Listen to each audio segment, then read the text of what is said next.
The installed master. Now as a master mason, the foundation is complete. It's time to finish what you started and complete the building of your metaphoric temple within you. The journey to becoming an installed master is like building the upper floors of your Masonic temple. Each office on the way to becoming an installed master adds a new level of understanding, responsibility, and skill to your Masonic edifice. So in this edition of Daily Masonic Progress, we're going to understand the journey to becoming an installed master and beyond.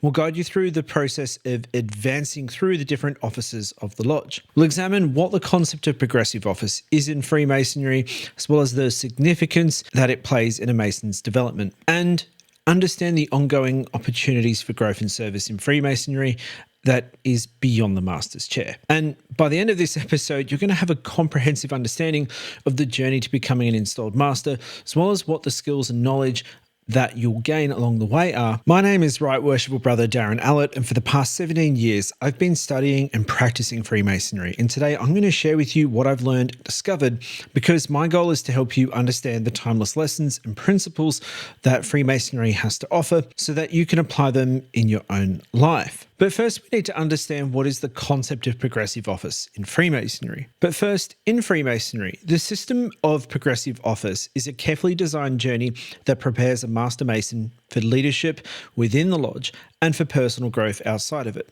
And this progression is not merely about holding different titles, but about a comprehensive development process that touches on multiple aspects of your Masonic and personal life. But one thing many overlook is that each office in the progressive line provides a unique lens through which you are to view and understand Masonic symbolism. And as a Mason moves through the offices, he gains deeper insights into the lessons of each degree. For instance, an inner guard might focus on the symbolism of the entrance into the lodge, whilst the senior deacon may delve deeper into the allegories presented in the degree ceremonies. And this progressive study allows for a layered understanding of the Masonic teachings, with each office adding a new level of depth and perspective. Now, the journey to becoming an installed master is essentially a practical course in leadership. Each office carries specific responsibilities for the operations of the lodge, and they gradually increase in scope and importance. From the inner guard's role of securing the lodge to the worshipful master's duty to rule and govern it, each step builds upon the last and develops skills such as communication, organization, decision-making, and team management. And this gradual increase in responsibility allows for steady growth in leadership capacity as well as capability, and it prepares Masons for roles both within the lodge and outside of it. But the thing that sits at the heart of progressive office is Masonic ceremonies, and they're the core of Freemasonry's teachings and traditions. The progressive office system provides a structured approach to learning and performing these ceremonies, beginning with smaller roles and advancing to more complex ones. Officers gradually develop their ritual skills, understanding of ceremonial significance, and the ability to convey Masonic lessons effectively. This not only preserves the traditions, but also deepens the officer's own understanding of the Masonic principles and lessons. But perhaps most importantly, each office provides tangible lessons that can be applied in daily life and contribute to character improvement. The punctuality required of a junior deacon, the organizational skills needed as the junior warden, and the mentoring abilities developed as senior warden all have direct applications outside of the lodge. Moreover, the ethical teachings emphasized in each role contribute to continuous character development and encourage officers to embody the Masonic virtues in every aspect of their life. But it is this multifaceted approach that ensures that the journey to becoming an installed master is a comprehensive process of education, skill development, and personal growth. It transforms a master mason not just into a capable lodge leader, but into a more knowledgeable, skilled, and virtuous individual, better equipped to apply the Masonic principles in the wider world. But each progressive office is progressive for a reason. It's typically held for 1 year, and that aligns with the lodge's annual installation ceremony, which is similar to an annual general meeting or a presidential inauguration, and it marks the beginning and the end of the Masonic year for the lodge. The installation is actually a significant event where the officers are invested with their new roles and the leadership of the lodge transitions. And this annual cycle also reinforces the Masonic principle of equality. Each brother knows that his term in any office is temporary and that others will have the same opportunities to serve and lead. Traditionally, the first office in the line of progression to installed master was the outer guard or the tiler, who is the first line of defense in the lodge. But this is a role that's more served by past masters rather than master masons seeking to work their way up the ladder. But today, it's really the inner guard who stands as the first role in the line of progression. And the inner guard plays an important role in the defense of the lodge. And this role teaches the crucial skills of vigilance and discretion. The inner guard learns to properly examine visitors, admit only qualified individuals, a responsibility that develops keen judgment and attention to detail. And these skills are invaluable in daily life, whether it's discernment in personal and professional relationships is often the key to success. Then there is the junior deacon, who serves as an active assistant in the lodge's operations and ceremonies. This role requires punctuality, attentiveness, and the ability to anticipate needs. The junior deacon often acts as the messenger, developing strong communication skills. The duties of this office cultivate an awareness of protocol and timing, and they're key attributes that prove beneficial in many aspects outside of the lodge. Then there's the senior deacon, and this is where a Mason takes on more significant responsibilities in lodge ceremonies. And this role further deepens the understanding of the ritual and symbolism.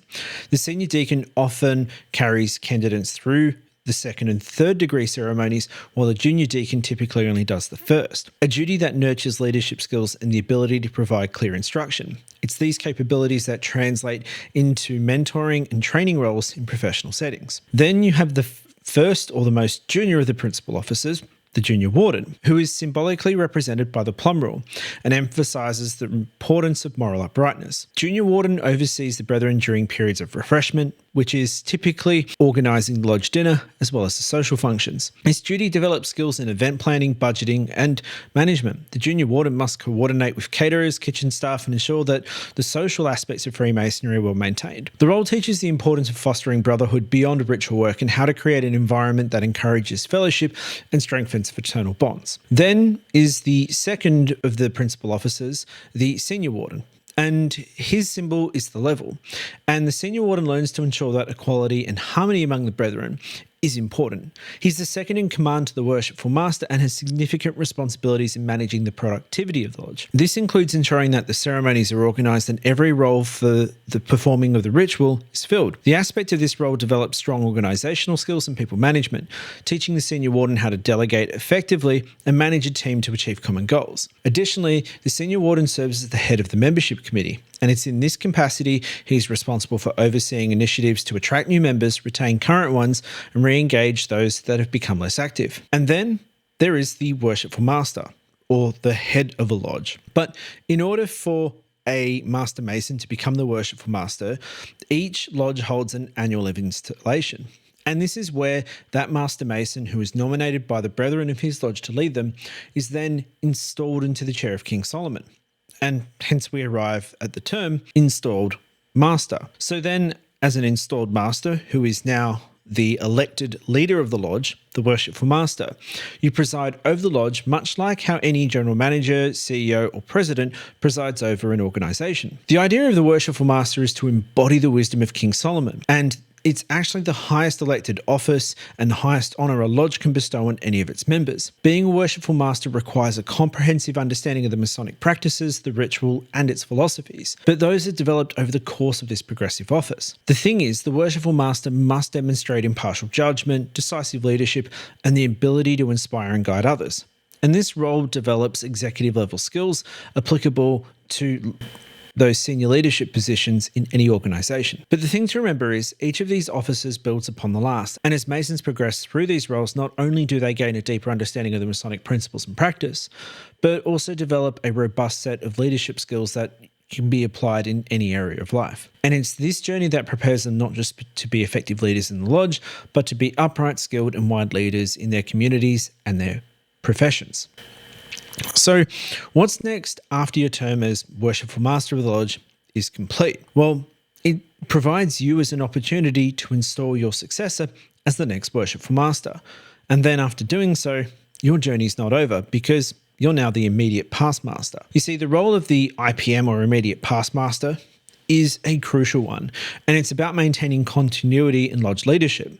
The immediate past master's primary duty is to mentor and support his successor.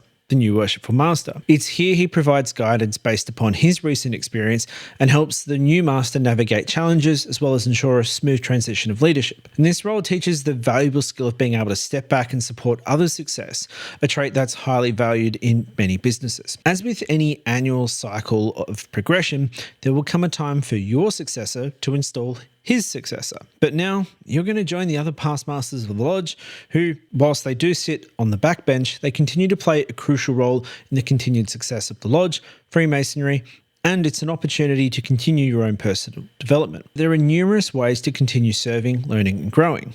For example, executive officers within the lodge. The director of ceremonies, for example, who oversees the proper execution of the rituals and ceremonies.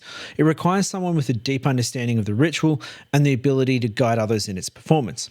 The director of ceremonies ensures that the lodge's ceremonial work is conducted with dignity as well as precision. And for those who are more administratively inclined, the lodge secretary manages correspondence, records, and administrative duties. And this role develops organizational skills like attention to detail and proficiency in record keeping. And if you're a little bit more financially inclined, for those that are a little bit better with money than others, the treasurer is responsible for the lodge's finance. And as the treasurer, you develop basic financial management skills like budgeting and accountability. And this role can significantly enhance your own financial acumen. There's also mentoring and teaching the current set of progressive officers. You see, past masters often take on mentoring roles, guiding newer members through their Masonic journey. And this might involve explaining rituals, teaching Masonic history or philosophy, or providing leadership advice. Mentoring allows the past masters to pass on their knowledge and experience, ensuring the continuity of Masonic traditions and values. But there's also opportunities for service at higher levels, such as District and Grand Lodge. Many past masters go on to serve within the broader Masonic organisation, such as the District Grand Inspector of Workings, which is what my jurisdiction calls it. In other jurisdictions, it's also known as the District Deputy Grand Master. There's the Grand Ceremonial Team who support lodges for the annual ceremony of installation, as well as the consecrating of new lodges and dedicating Masonic buildings, as well as managing the quarterly or at regular communications of the Grand Lodge. But there's also ongoing Masonic education and personal development. You see, the journey of Masonic learning is lifelong. Past masters often have that bigger picture and can engage in deeper study of Masonic philosophy, history, and symbolism. But the idea is it's continued education, not only to enhance their own Masonic knowledge, but also to contribute to the personal growth and intellectual stimulation of themselves and those that are coming after them. The journey to the Worshipful Master's chair and beyond demonstrates that in Freemasonry, learning and opportunity for personal growth never ceases. Each role on the way to the chair offers new challenges and opportunities for development, and every role thereafter ensures Mason's journey remains engaging and rewarding throughout his life.